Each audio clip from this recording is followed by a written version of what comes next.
Hello and welcome to episode 17 of No There's Only Trash Here podcast. The date today is the 21st of June 2013. So now we really are in, I would say, post E3. Post. Yeah, like, you got the E3, which is hectic. You got the post E3, which is time to reflect. And now we're in the post E3, where just nothing is going on. It's just, all the companies are like, look forward to our big blockbuster release in the fall, but until then, nothing, really. I love how dainty you made E3 sound of the time to reflect. It's like I can imagine you sitting on the edge of a cliff, looking out to the sea and thinking, PS3, PS4 even, or Xbox. You know, you really make it sound like it's beautiful. Time to reflect. Yeah, just listening to the waves and being like, didn't Sunset Overdrive look terrible? Just then you jump off the cliff. Yeah, then you just slowly let yourself fall. One single man tear as you just think of Spyro and Ratchet and Clank and the good old days. All very dramatic. Yeah, don't remind me about that. No. We'll get to more next-gen stuff because I wanted to get away from next-gen stuff. Wanted to, we still got games coming out. We got Splinter Cell.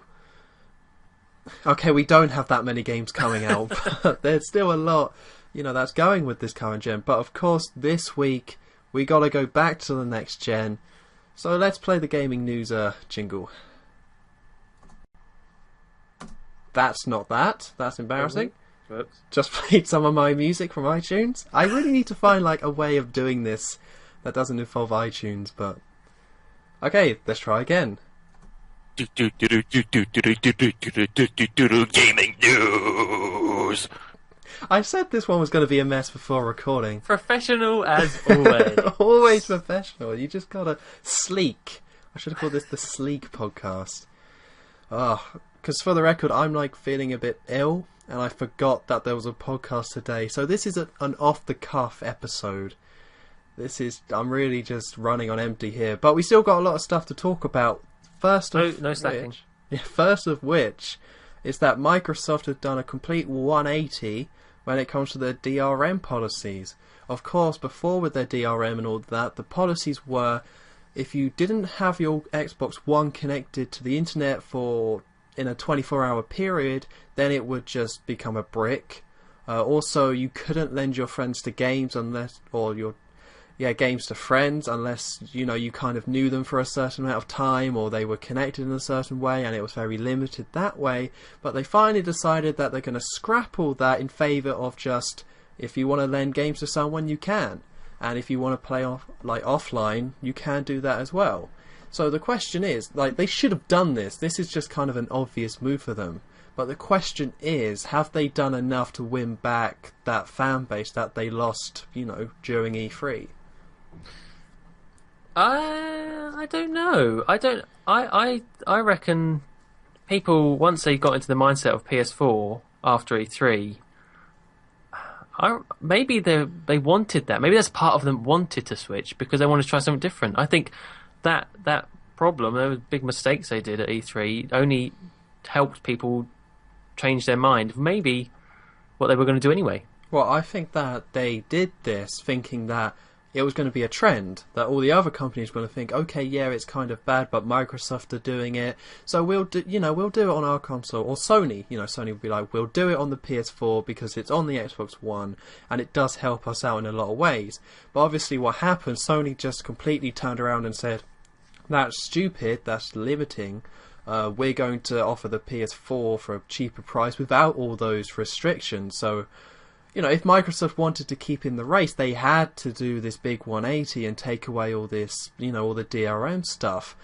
But, for me personally, it's too little too late. They weren't the only reason I didn't want an Xbox One, but they were the main one. But it's I can't trust Microsoft as a company anymore. I just can't do it. I just don't think they're competent enough or smart enough to really deliver a console and make sure it's a great console. I know that all the Xbox fans must be really happy about this, because a lot of them already pre-ordered the Xbox One. Now they're like, thank God we don't have to put up with that. But as someone like myself who's kind of, I could go either way. You know, I had a PS2, I went to 360, I could go to PS4 or Xbox One. I'm still signing with the PS4 because I just like it more as a console. Yeah, and I like the company more behind it now. Microsoft, they can't just sweep it all under the rug and pretend it didn't happen. You know, that is going to be one of the most remembered aspects of this console generation now, is just how much they buggered up at the beginning. I mean, ultimately, it's a good thing, obviously, in terms for gamers. And it shows other companies, you know, that we're not going to put up with that kind of crap. They can't just try and do that to consumers. But it is a little bit sad. You know, our little predictions last time, I kind of wanted to see how it would play out. Yeah, you want to see someone crash and burn for doing a mistake. You don't want to see them fix the mistake. You want to see them get punished for the mistake. It's like kind of a sick part of gamers who want to see that. But I don't know. You say that people won't kind of forget this, and I think people will still remember it as that joke. Like, can you imagine if the Xbox One was like this? But I think the general casual / hardcore crowd, you know, that middle ground where it's the casual kind of gamer in terms of what games they buy, but they play hours and hours and hours of games. I think that crowd will just forget really easily, because it's only June. If you think about it, even when it comes to August, people will still look back and be like, that was really dumb, but which console am I going to get?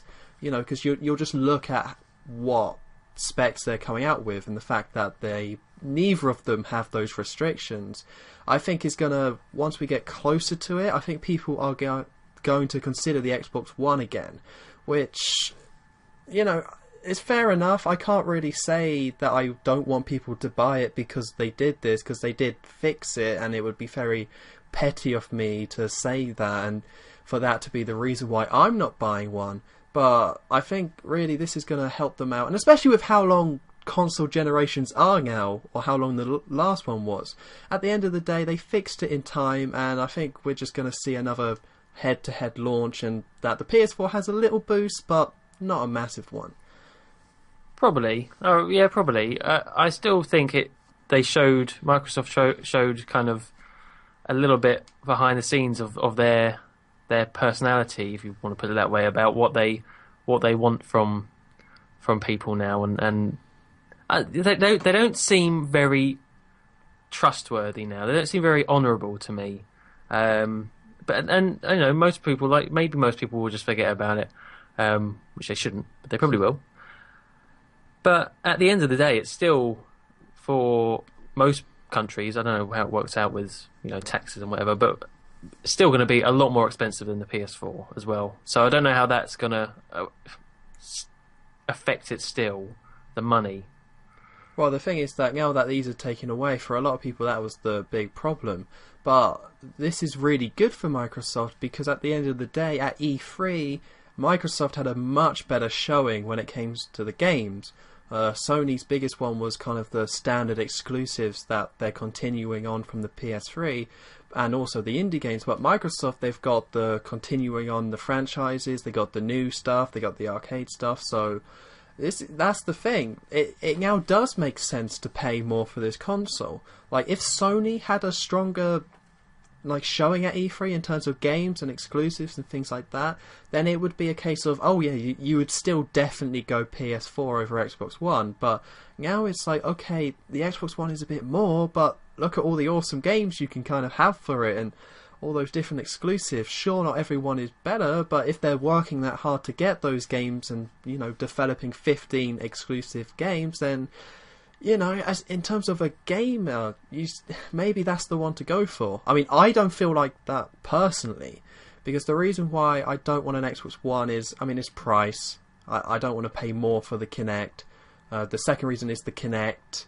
And the third one is that I just don't like the way Microsoft are handling things. Like, I don't know if you've noticed this, but on Hotmail, Skype is now integrated into Hotmail. So whenever you go onto your Hotmail, it automatically logs you into Skype. like it did this all automatically for me. I didn't click anything to say to do this. It didn't ask. It just did it automatically. And I really hate that sort of philosophy when it comes to technology. And it's just something I don't want to tolerate or put up with when it comes to the next generation of consoles.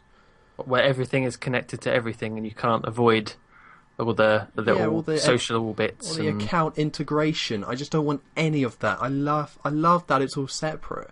I have a laptop and I have a console. I can do it fine. I can do it just fine, and I can do whatever I want at the moment. I don't need it all into one big horrible ball, one big mess. Because, you know, everyone has different social lives. I want to be able to talk to, say, people that I know from YouTube, like yourself, and I want to be able to talk to actual friends I know in real life separately. I don't want that to become one big social space. It's just messy. And it's never gonna... When people try and squeeze multiple things together, you get a lot of stuff, but you get a lot of stuff done poorly. You're always going to have a better experience, whether it be on YouTube or on Netflix or on Twitter, on the own individual components, on a computer or on a TV or on a console. You can't fit everything into one box. It doesn't work. But the problem is that's the Xbox That's their One's mentality. Yeah, that's exactly. That's the whole console. Is that it's an all-in-one entertainment console where you can do everything you want. But I don't like any of that. I don't like that snap feature where you can put stuff at the side. I don't want to use smart glass. I just want to select the game and then just maybe have the extra stuff like Netflix, but I don't want the Kinect stuff. I don't want to shout at my Xbox. I don't want to do any of that. I think it just sounds horrible. And it's not that the features themselves are bad. They're decent. You know, I don't personally care about them, but they're not horrible features. It's just the philosophy behind them kind of worries me. And I don't want to get on board with Microsoft for the rest of the generation if that's the road they're going down. Yeah. Yeah, and definitely compared to the PS4 where it's just, you know, you play games on it really. There are a few little things. What was the... Did it have a streaming thing on it? It did, didn't it? Yeah. Yes, of course it did, yeah. Was it tied to a particular... Because I know Microsoft had Twitch, didn't they? I want to say it would either be Twitch or Ustream. Ustream, yeah. So I think it's Ustream. Yeah, but you could definitely tell that they were more focused on gaming. Yeah, well that's the thing with the Sony new features, it's like they're there. If you want to stream to your friends or whatever, you know, not everyone is into that, but you can do it. But it's not going to be something that takes over the whole console experience. It adds on it. Where Microsoft is trying to do stuff where it changes everything you do. With the Kinect, it's going to affect everything you can do on the console rather than just add to it. So that's what I just don't like that. I don't like messing with something that's already good. I like adding to it. And Sony have kind of come out and said that that's the way they're kind of doing things when it comes to, you know, because they're focusing on games, so then they're going to add stuff to it, of course, and have more features, but nothing that's going to get forced into your face and just make you just have to use them. Yeah, definitely. It's going to be interesting when people actually have the console and see how they use them. Like, how much of these extra features are people going to use? I wonder if there's a way of actually working that out. Maybe, but we'll have to see about that. I'm sure they know. Yeah. Well, the thing is with the X1, it's going to be like... Well, it might be like the iPad, or it might be like... I don't know, something that bombed. Like, nobody really understood the iPad until it came out, because it just kind of seemed like a silly, pointless device. But then when people had it, then it made sense. So maybe with the Xbox One it's going to be like that, but I honestly really doubt it. I just don't see it happening. So I think it'll do decently. There's enough 360 fans out there who will want to make the jump, and they can now make the jump, and they can play Halo and be happy with that. But for me, I don't want to make the jump. I'm not kind of happy about it. And if I'm being honest, I've said it before and I'll say it again, it's mostly price. Like, it's 90% price when it comes to consoles. I don't have a tremendous amount of money to spend more on the Xbox One when I don't really like that much about it. So yeah, so that's, you know, we can spend all day talking about the next generation because there's a lot to discuss and a lot to speculate on, but, you know, I think to sum it up, this is a positive thing. It's nice that Microsoft have finally come to their senses. Although one thing, there was like this weird... Apparently some features are going to be taken out of the Xbox One because of this. Because, you know, the reason they were doing it, it wasn't just for copyright. They were adding in features to do with the cloud that meant you had to be connected. You know, I'm not 100% what these were going to be, but from what I can tell, they weren't anything worth... You know, it wasn't worth it. Wasn't one of them to do with... you'd be able to play your games anywhere without needing the disc? I mean, that's what cloud is, I guess, but... I might be getting that completely wrong, actually. Leave that. I think it's something like that. I think, or it was some sort of sharing, like game sharing. Yeah. Something along those lines, which... I mean, it sounds alright, but is that really worth cutting out all of the used game market? No. I'd rather be able to go and buy a used game for cheap in a shop than, say, get my mate to send me a demo over the cloud. It's just not the same thing. Because I don't think you could actually give people games online. You know, Microsoft would never do that. No. Although, did we ever discuss, I don't think there's actually much to discuss, but if they hadn't done a 180 on the whole used game stuff, how would that have affected high street stores, I wonder? It would have completely screwed them over. Not at first, but eventually, because, you know, they make a lot of their games on software, and obviously used games is a big part of that, so...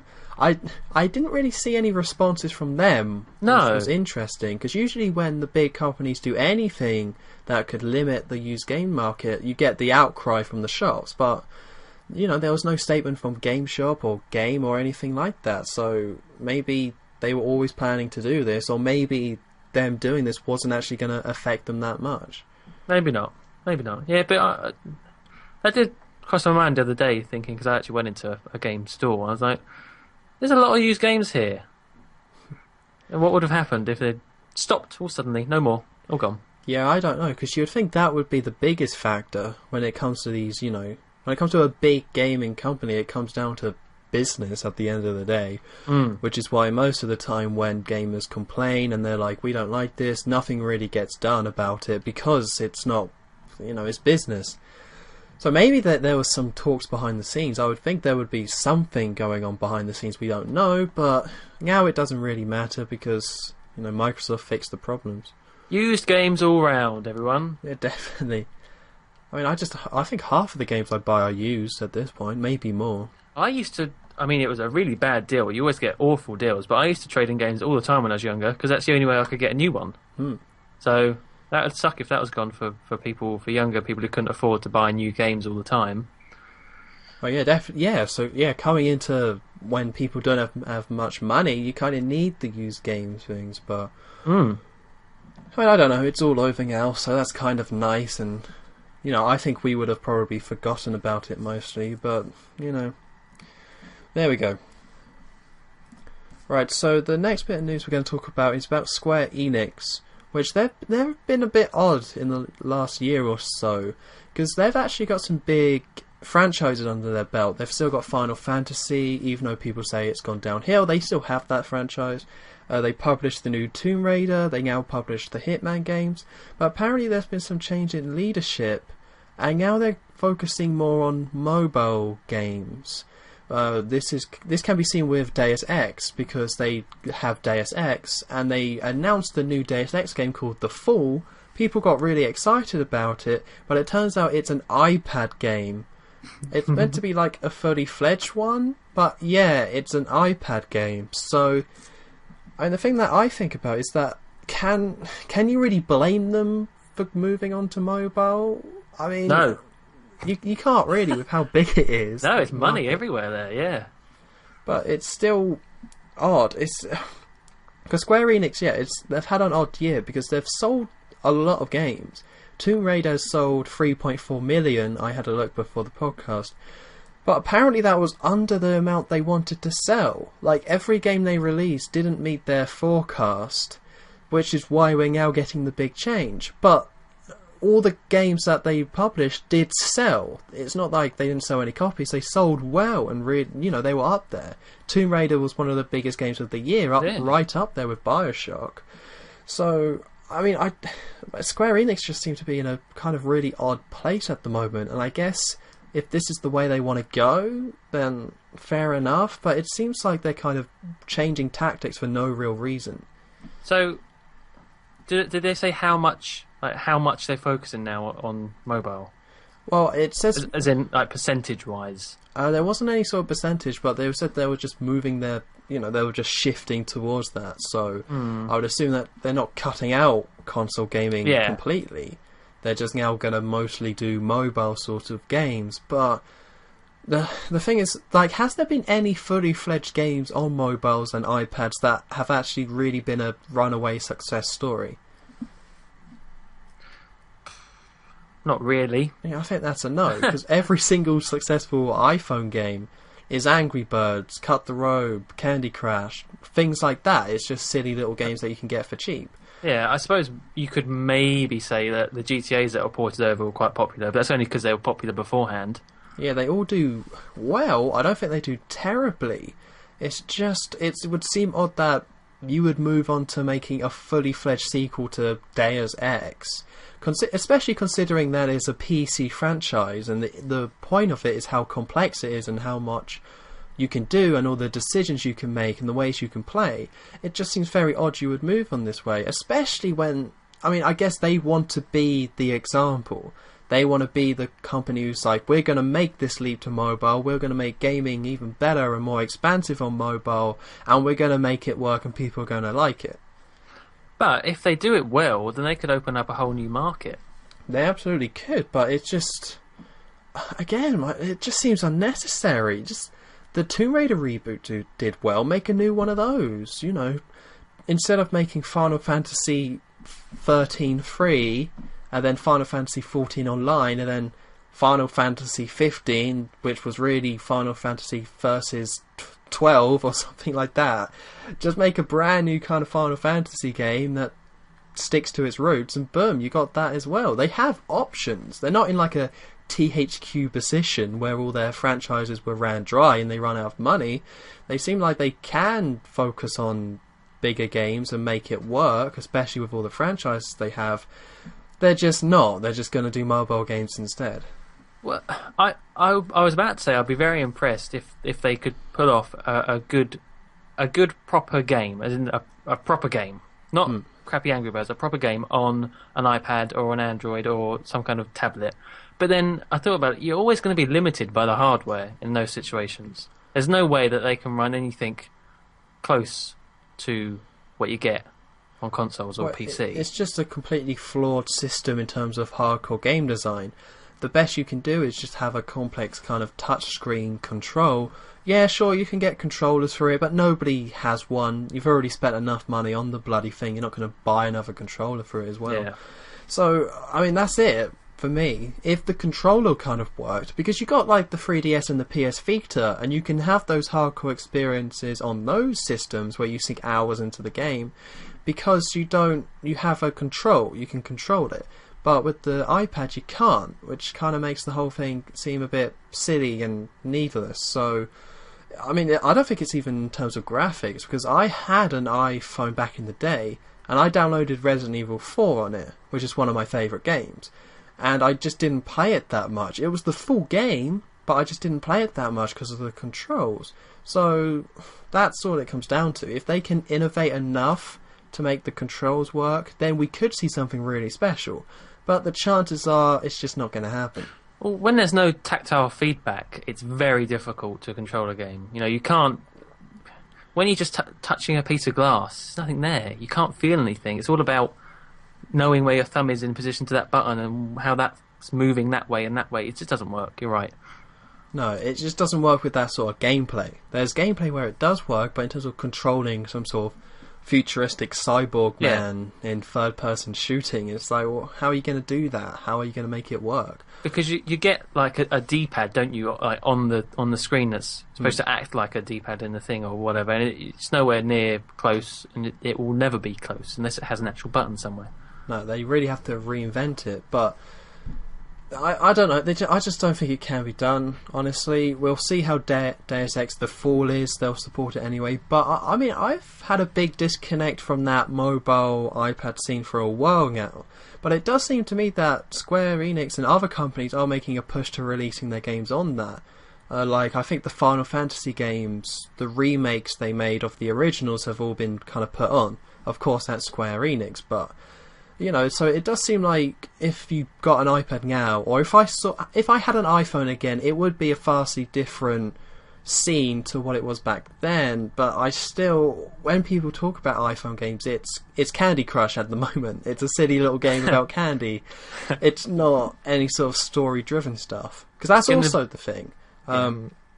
Gaming is moving towards storytelling. You get a big HD console; it's now all about storytelling. You got games like BioShock, Tomb Raider, Last of Us. It's all these big killer titles, storytelling. They tell a story. I don't think you can do that on an iPad. It just isn't going to work. No, they're supposed to be mobile things. You're doing it on the train or on a journey. You can't get sucked into a story when you're waiting at a platform or something, can you? No. No. So it's going to feel more like a PS2 game, not because of the graphics, but because of the way it's going to handle its presentation, because they can't tell a story, they can't have anything that's engrossing. You can't get sucked into a universe when you're playing on an iPad. So, and then that means that the only thing they can do is have killer gameplay, which they can't because it's the touchscreen, so the whole thing kind of just falls apart. We are just blowing this out of the water. I'm telling you, every aspect of it is boom, you're gone. It's just, I just don't see it. I just honestly can't see a way where this will work. Unless they just literally become the new PopCap and just make, like, Peggle on the thing and go that route, which would be the worst thing ever, like Final Fantasy Peggle. It's just, no. It will be a long, long time until mobile gaming is taken seriously by gamers. They just haven't... See, mobile gaming has found its place, but it hasn't found its place among gaming in general. Yeah. So it works within its own thing, but when you try and take these other games and take it across, or try and put Angry Birds on the 360, it just doesn't work. It's difficult to try and put things onto it, like what Square Enix are doing now, and it's difficult to take things off of it and try and put it towards things like that stupid Plants vs. Zombies game. You're not a fan of the Plants vs. Zombies? Not that 3D thing that they showed. No. Oh, yeah, Garden Warfare. The Garden Warfare, yeah. Yeah, I remember in the E3 podcast we were like, it looks okay, but I then look back at that footage, and then when I think about it, it's like, why would you do this? Like, why? What were you thinking? Yeah, it doesn't really make much sense. Like, you have... It's like if, say... I don't know, BioShock Infinite, it works. They figured out the gameplay and the story, so they then just turned around and be like, let's just make it a real-time strategy game, but it's BioShock real-time strategy. It's like, you already had the formula, you made it work. You don't have to completely change it for the sake of changing it. Oh, yeah, it is, yeah. But they are making an actual second one, so I guess can't complain too much. No, but we can still complain, which is good. We certainly will. I'm not playing that. Looks terrible. That's no good. Okay, so that's about it for gaming news. There's been other little tidbits, but nothing kind of too interesting. Mostly companies just, slagging each other off and things like that, and talking about exclusives and where the next gen is going. And there was that massive PS3 bug as well, but I think that was fixed. Oh, cool. Awesome. Did you hear about that? No. It was an update last week, and it basically turned everyone's PS3s into a brick. Awesome. Couldn't do anything. Maybe Luckily, I avoided that. Maybe somebody on the internet might have made some Xbox One jokes.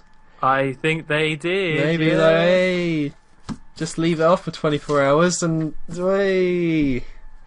can't make those jokes anymore.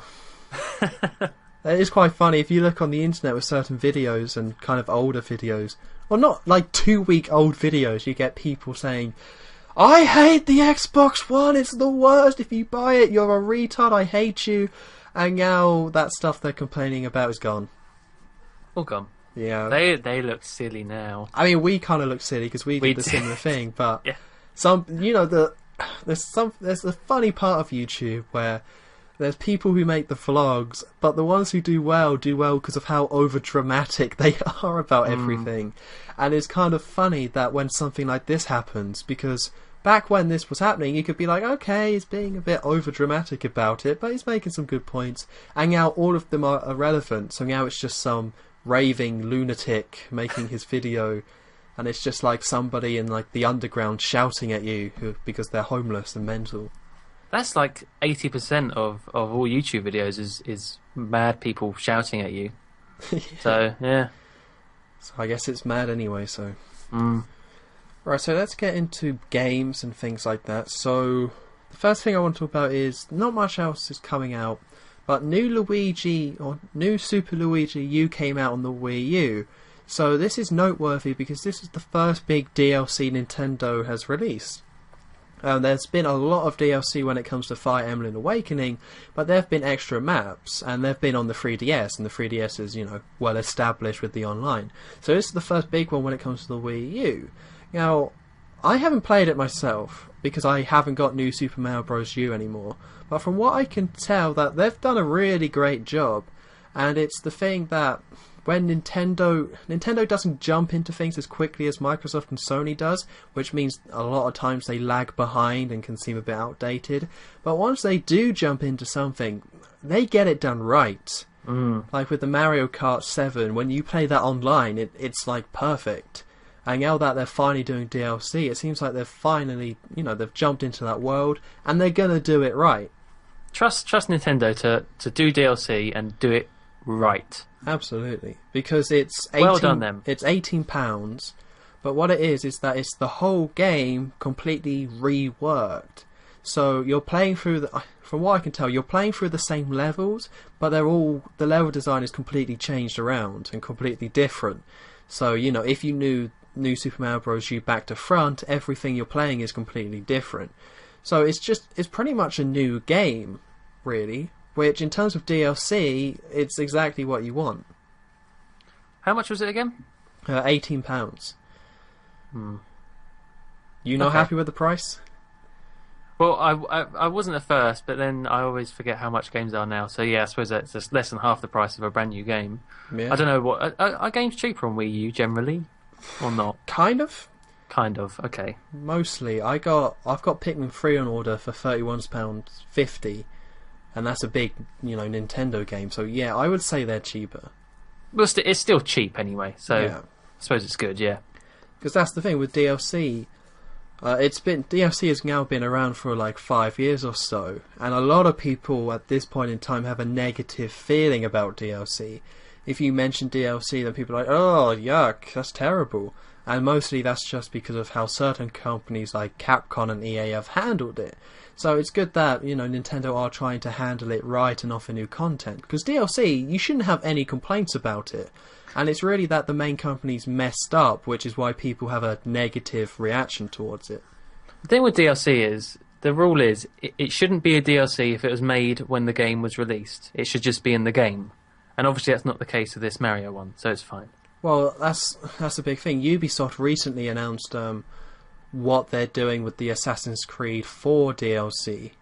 Now, obviously, it's June, so the game's not coming out until November, so there was definitely this negative reaction towards Ubisoft talking about this, but from what I can tell, they're doing it right, and I think... See, the problem is people kind of complain about it, but I don't know, and most people don't know how game development really works. So it seems like if they wanted to offer DLC without, say, waiting a year or so to offer it, then they would have to do it in that development time. So, the initial reaction to, oh, they're already making DLC, what's going on there, is a negative one. But I think when you kind of really think about it, it's probably the smartest way of doing it.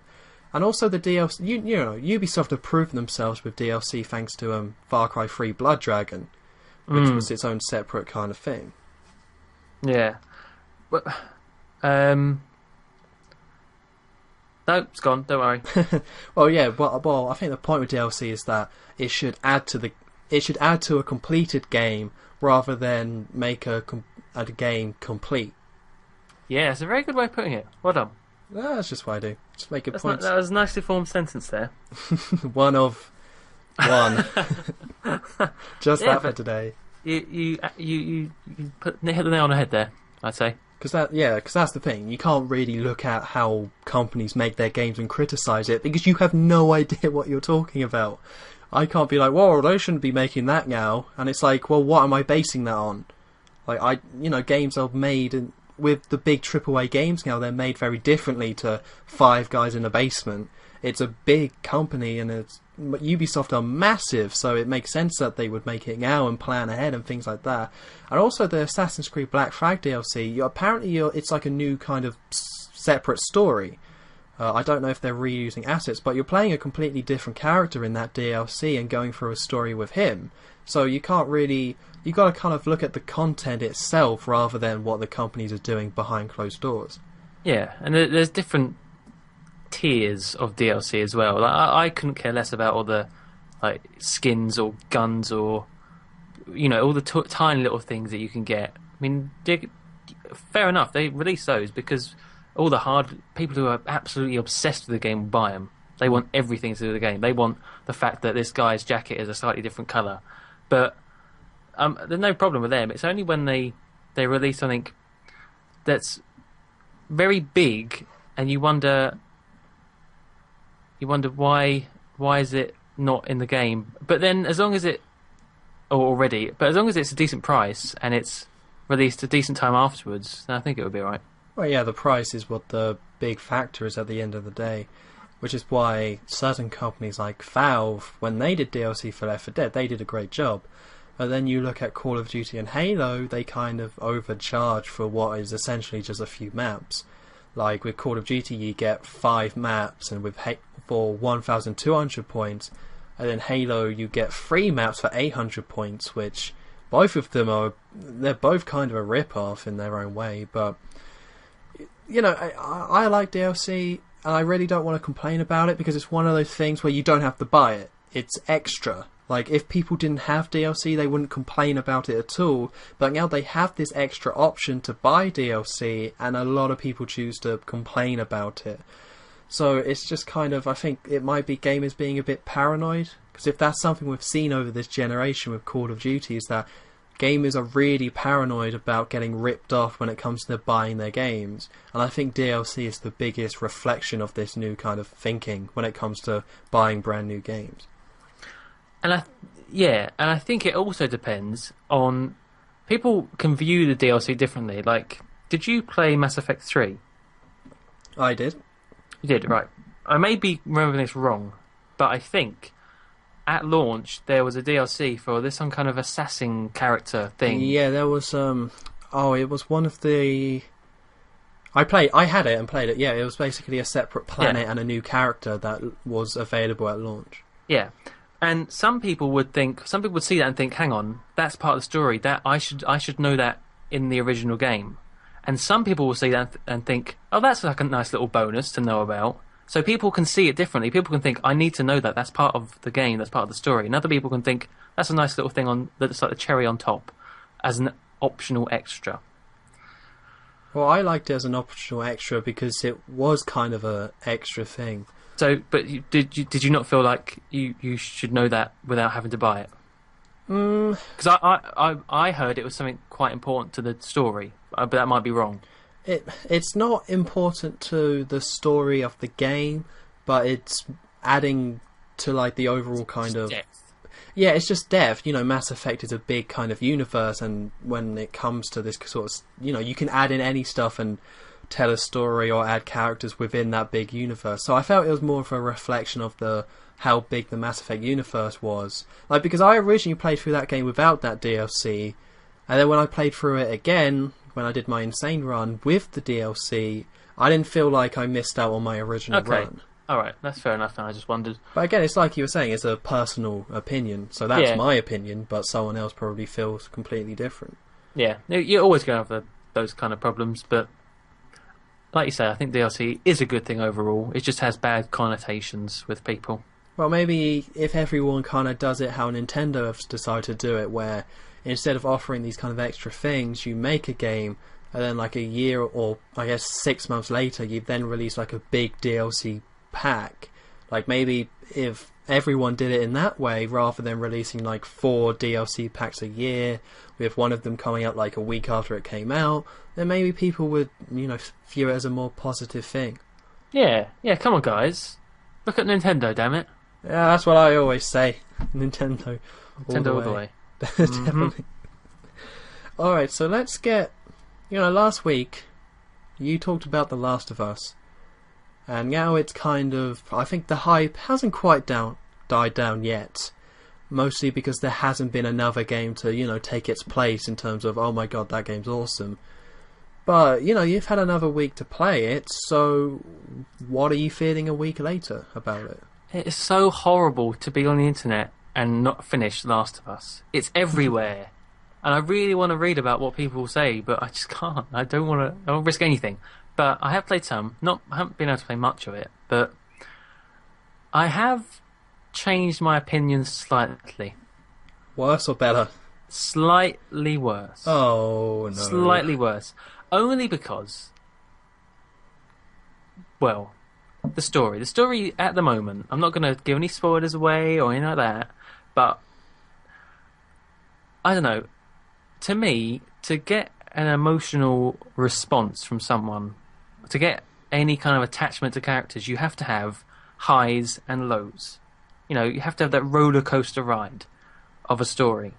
When a game is just low after low after low, you're just sinking. Exactly. There's nothing to compare it to. There's nothing. It's just like, oh, it gets worse again, and it does kind of drag out. And it's like, come on now, just give me something good. It seems like I'm being really picky. Some people may really like it being really dark and depressing and just bad news after bad news in the game. But I need something there just to kind of make it just opposite. Do you understand what I mean? Yeah, you got to have the contrast. You can't appreciate when it goes in one direction if you haven't seen the other way. Exactly. You can't appreciate when it goes horribly wrong unless you've seen when they were, not doing too badly. And at the moment, it's just not. It's been all too much of the same, the story, so far for me. That being said, I actually stopped playing at quite an important part, it seems. Oh. So I don't know how much longer I can say that for. But, that's at least the first 3 hours of the game there. That I don't know. Well, I did, I don't seek out new games Let's Plays on YouTube, because most of the people who do them are terrible. But, the Let's Player Two Best Friends Play, who I really like, started playing it, so I've seen about the first hour or so of the game. And of course I haven't played it, so I can't comment, but I really like the whole zombie kind of taking over the world, everything goes terrible thing. And it looks like to me they did it really well, and even though it's a really generic setting, zombies taking over, nothing particular about the zombies. But it seems like it's the case that it's just so well done. It's Naughty Dog making it. They're pushing the PS3 to its limits. There's so much effort in terms of the environment, the characters, the dialogue. That's probably the most engrossing thing about it. You can see the effort, and that's just something that I think, especially with certain games where you can see that there was no effort, it's something that people really appreciate. Yeah, you can't fault it for many other things, and I'm probably very much in the minority here with this viewpoint at the moment. But I'm just going to compare it back to the Walking Dead. Okay, obvious similarities. There were times in that game where you can talk to Clementine, and there are little funny moments, aren't there? There's like little lines of dialogue, and there are little jokes, and that helps bond you with Clementine and Lee. It draws you in because you're laughing, and then you get sad, and then there's zombies, whatever. What's her name? Ellie and Joel in this one, Last of Us, haven't got that same kind of rapport.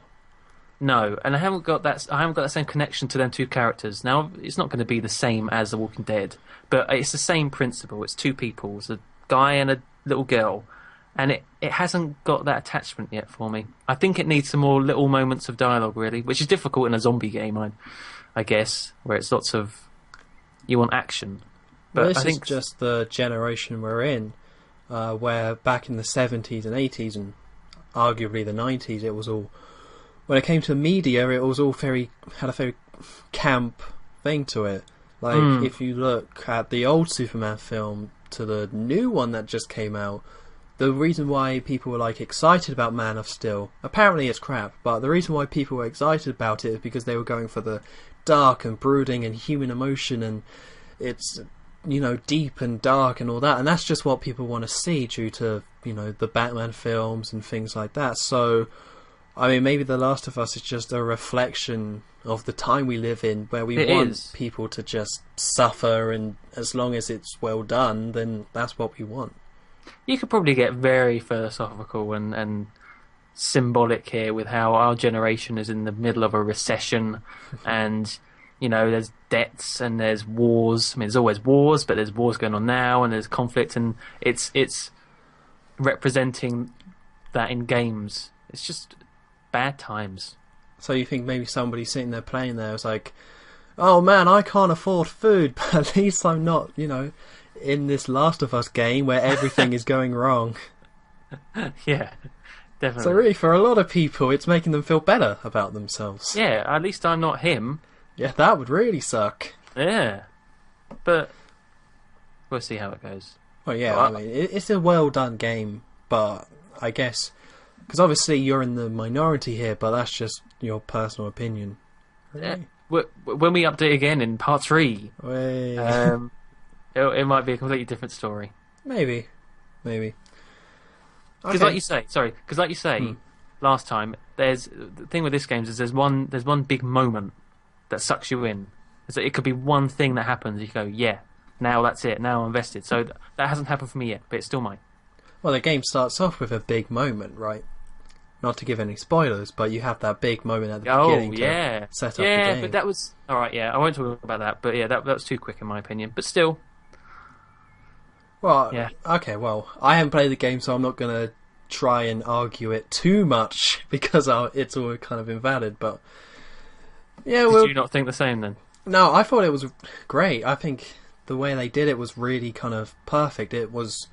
You could pretty much see it coming, but it wasn't done in the way you would expect, and you can see the weight of what happened on the guy, like on Joel, and because of the way it didn't happen in such a heroic way, it happened in a really kind of limp way. It just makes it even more kind of brutal that this is what happened. Okay. But again, I haven't played the game, so I can't really comment too much. But that's just kind of how I saw it. But that's mostly comparing it to other zombie stuff and the way they handled it. Like they managed to avoid the generic stuff, the stereotypical way of doing that, even though it's a stereotypical thing to happen. Man, if this is like so secretive, we're like in our own little secret group right now. I know. When that thing happened, you know that thing. Yeah, just watch 20 minutes of the game and you'll know what we're talking about. Yeah, go and do it. Now. Get it done. Actually, no, wait till after the podcast. Then. Oh, Jesus, yeah, we're still not finished yet. Alright, so let's end off the podcast with a topic. You know, I've been keeping away from the topics, but they are back and I want to try and do them again. So this week, even though I started the podcast saying I didn't want to talk about current gen, but the topic I picked out is specifically about next gen.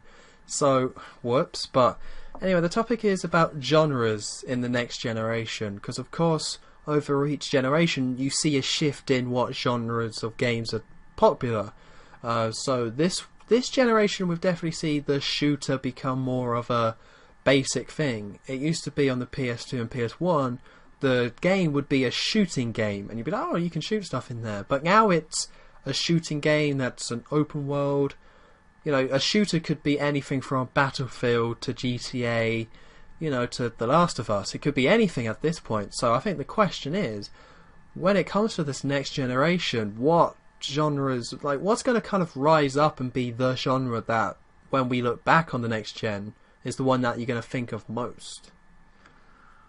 I think it's a big question. There's one that they're trying to push, I think. I don't know whether it will work, but there's one they're trying to push, and I think that's kind of similar to The Last of Us. It's these kind of movie games almost. It's games where you're half watching it and you're half playing it, and it's so much about the story. I think it's going to move more in that direction. So what, the cinematic kind of approach? Yeah, definitely. Well, a lot of people kind of complained about that sort of approach, though. They're like, I want to play a game with good gameplay rather than watch a semi-decent film with standard gameplay. Yeah, I mean, that's the thing. I don't know if people will pick up on it, but I think that's what they're trying to, an aspect of what they're trying to do, especially with the what's that game called? Quantum Break. Oh yeah. Yeah, the whole movie thing, and it does seem very. I mean, I don't know what the gameplay is. Have we actually seen any gameplay yet? No, I don't think so. But it did seem quite story-ish from the outside. Games just seem to be getting more personal in terms of you've got to have a character now to root behind, and you really got to invest in this person and stuff like that. Oh yeah, because that's the thing. If we're talking about just genres, the shooting genre is going to continue. I don't think that can ever going to drop off the planet because shooting is now so integral in everything. Like when you look at the new games, you got The Division, you got Destiny, Titanfall. It's all based around shooting. Yeah, I mean, even Call of Duty Ghosts, they said that's going to be a whole new story. It did look like quite a different story. But that's going to be, and you're going to have a dog by your side, which is going to be with you all the way. And you're going to get really attached to this dog, and they're definitely trying to add all this emotion to these shooters now. Well, yeah, that's the big shift that I think they've already started to move towards. And, and hopefully we'll see it in the future where it's going to be more character-driven story. Because in terms of gameplay, there's only so much you can do. Like a game is either going to do something completely different in the gameplay aspect, or it's going to try and tell a different story and have you get invested. Because, started with the PS2, they started shifting towards doing stories like that. When you got games like Silent Hill, Metal Gear Solid, trying to add all these big stories and characters. But now we're at the point where the technology it's been there for a while. Like with face capture, you actually now have proper actors in games. You got Rockstar doing a lot of good stuff. You got Naughty Dog doing a lot of good stuff. So, I mean, I think they're going to be the big sellers because we can see that in this year. The big sellers and the big games have been BioShock Infinite, Tomb Raider, The Last of Us. Now, you can say what you will about the actual stories, like was Tomb Raider a sexist game or whatever, but the point is that it's character driven. And then maybe they're not doing anything new in gameplay, but all these ones are character-driven. But then in that same time, you had the other ones which were not character-driven, where you had Crysis 3 and Dead Space 3 and things like that. And these were, and Gears of War Judgment. And these games had the big AAA budgets. It was the same sort of gameplay and was doing the gameplay kind of stuff. But because it wasn't so character-driven, those games bombed. And you can clearly put the titles in those two categories, the character-driven ones and the ones that kind of didn't focus on that. So I think that's definitely a good sign, and I think developers are going to take note of that, and that's what we're going to start seeing in the next gen. Tell you what I want to see. I want to see LA Noir's facial expressions, but on one disc. Right. Instead of 3, which was for the Xbox. How many discs was it on PS3? It might have been less, actually. It was probably 1. Yeah, probably. But I want to see that kind of animation for all games now. That was great. Yeah, they did a great job. Shame the rest of the game was rubbish, but the animation was great. Yeah, I mean, I haven't played it. I need to get around to playing that, but yeah. So it's going to be it's going to be more story-driven stuff, and that's kind of a positive thing for everything. But it's kind of odd because everyone has been saying that games have become more like films, but I don't think that's kind of the case anymore. I think they're now moving into this own...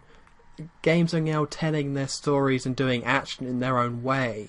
Like, they were trying to copy films, but I think they've now found their own kind of groove where they can combine the gameplay stuff and get you invested in that way and do the plot as well.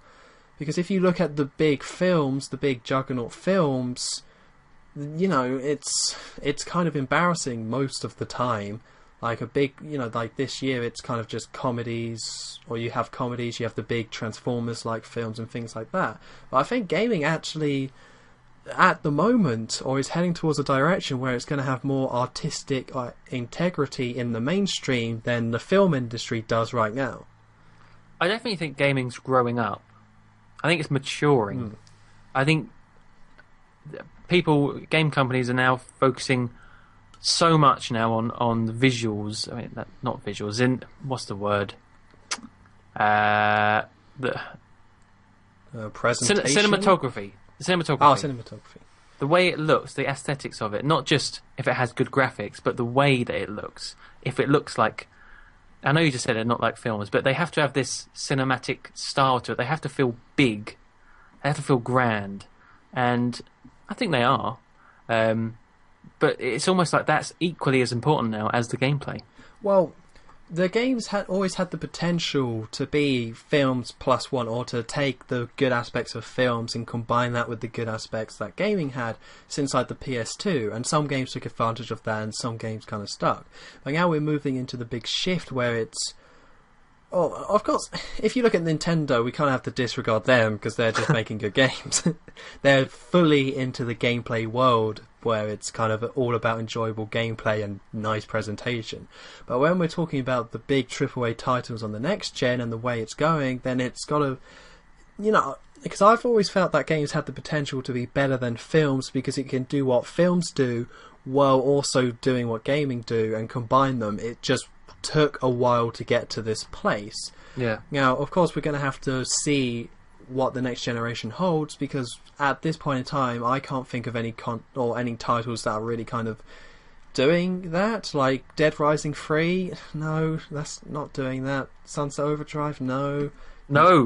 Definitely not. The Order, I don't. Killzone, I can't really think of any games doing that, apart from I guess Quantum Break. But even then, if I'm being honest, Destiny, yeah, not really. It's more like an MMO kind of thing. I always forget that bit of it, yeah. Well, because that's the thing. That's the story-driven stuff is what everyone wants to see. But it seems like at this point in time, it's going more to not the story-driven stuff, but in just not having the story stuff by having a persistent online world.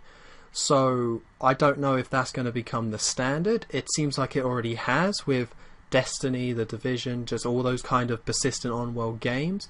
But seeing how much people have gone against DRM, I'm hoping we stick towards the story-driven direction rather than the open, persistent world ideas. Yeah. Persistent worlds.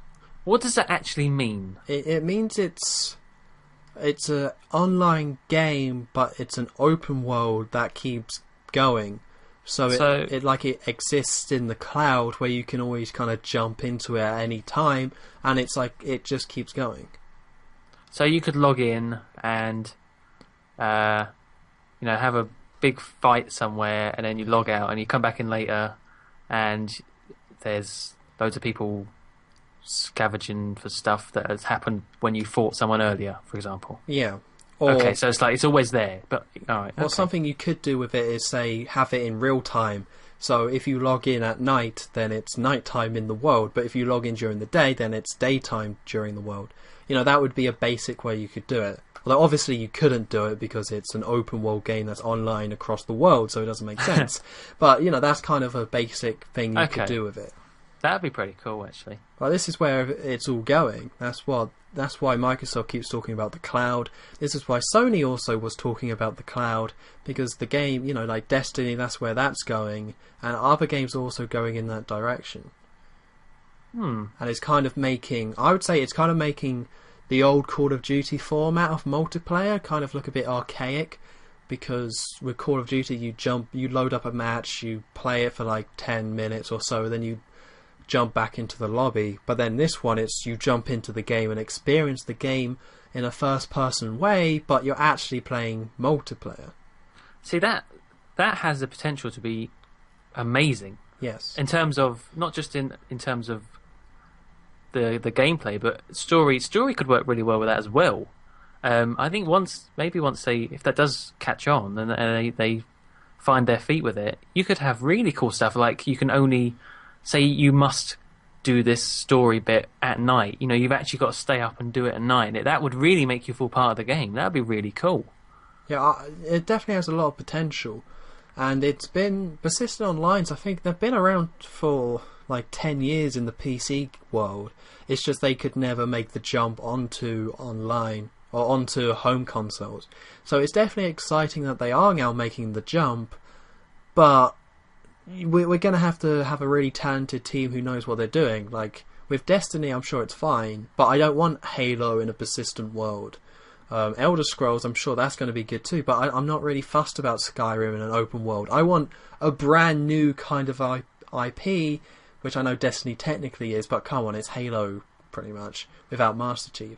I want a brand new IP that kind of takes advantage of that in all the possible ways that it could.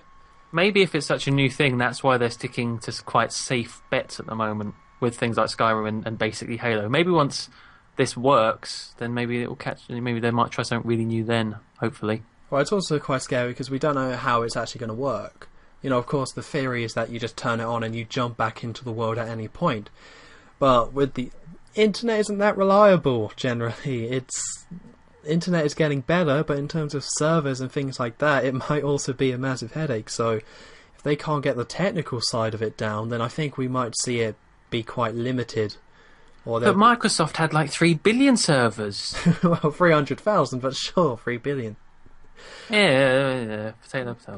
It's just an extra zero in it. Yeah. But yeah, so they seem to be fully backing this, but I don't know. It's not something I really kind of want to see because, well, I do want to see it, and it makes sense. Like the Crew, the racing game Ubisoft are making, seems really cool and makes a lot of sense. Because when I want to play a racing game with mates, I just want to play in an open world. And of course, I would also you also want the guidance of a single player experience when it comes to big open worlds.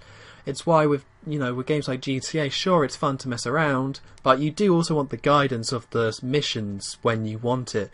So that's why I think the MMO format kind of works, or it could work in the persistent world. And the Crew looks like a lot of fun, so you can buy cars, piss around, ram into each other, things like that, and then you can actually do a mission when you want to. So that's the way to do it. It's just, can they pull it off?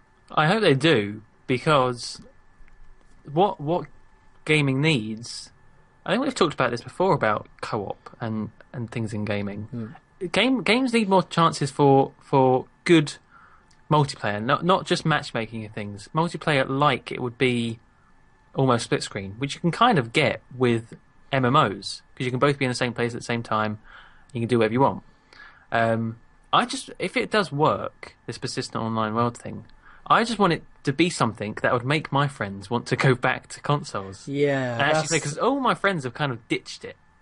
Yeah, that's the thing. Everyone I know has a console, has a 360 or a PS3, but nobody kind of gets together to play online anymore. No. So if this thing was like, hey, we could all be in this world and we could all mess around, or, with your driving game and stuff like that. If that made people come back, I would be so happy. Well, that's the thing. That's the risk.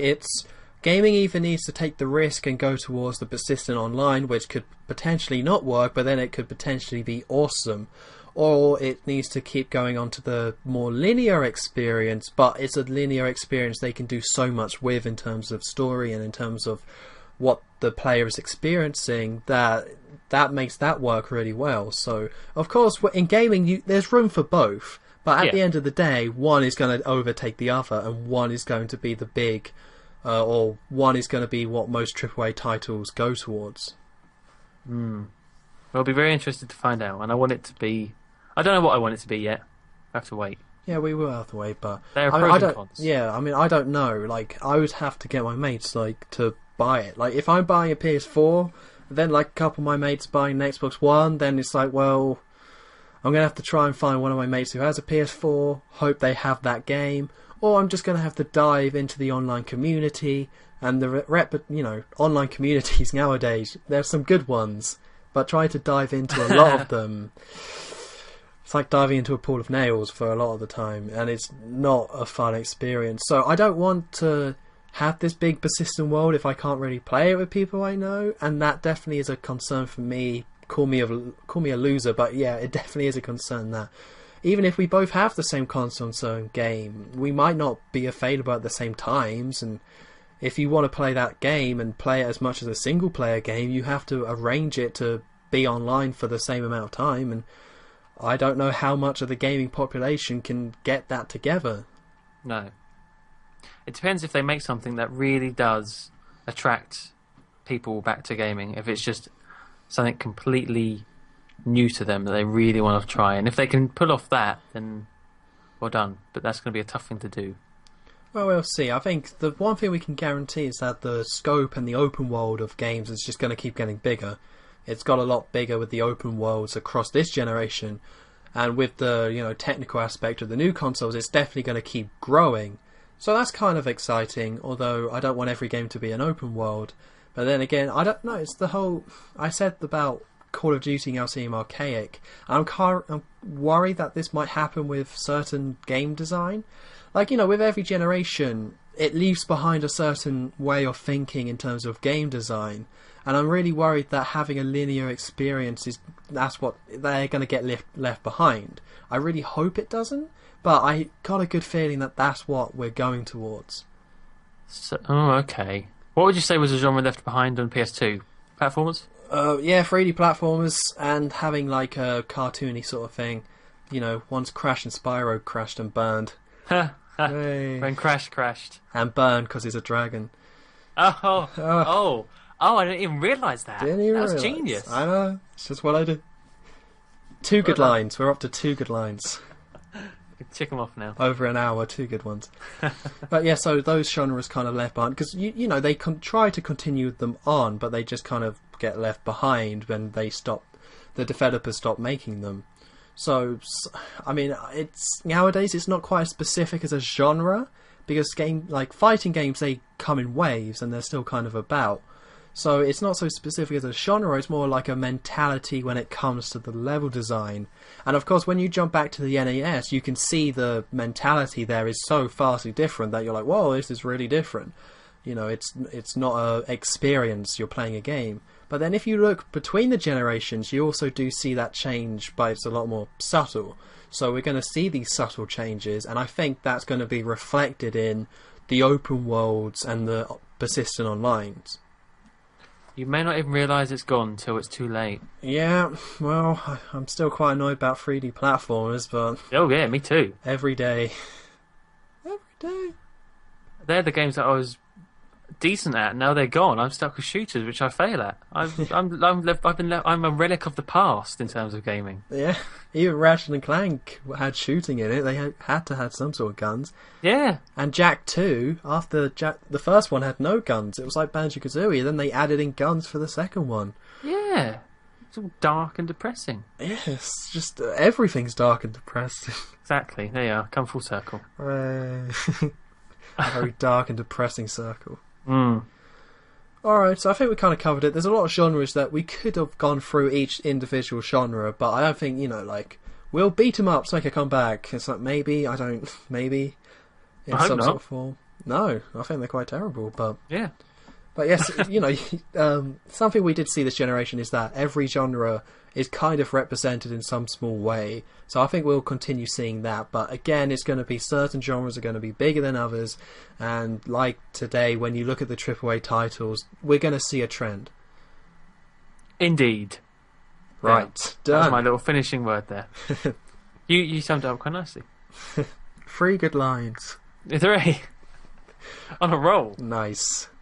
Alright, so that's the end of the podcast here. So, yeah, I don't really have any ending stuff to talk about, which is a shame, which feels weird. I guess we actually, instead of rambling on for another 10 minutes, actually have to end it this week. Are we being punctual? We're actually going to stop when we should? Yeah. Oh, that's no fun. I know. We are saving anyone's ears 10 minutes of babble, though. I guess that's always a good thing, but...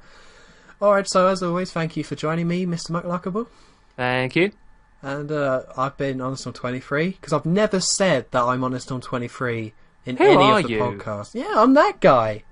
Oh, you're that guy. Yeah, okay. I've never mentioned it before, but I thought I'll mention it now, 17 episodes in. So, yeah, once again, we will see you next week, where hopefully more stuff would have happened. So, yeah, see you guys next week. See ya.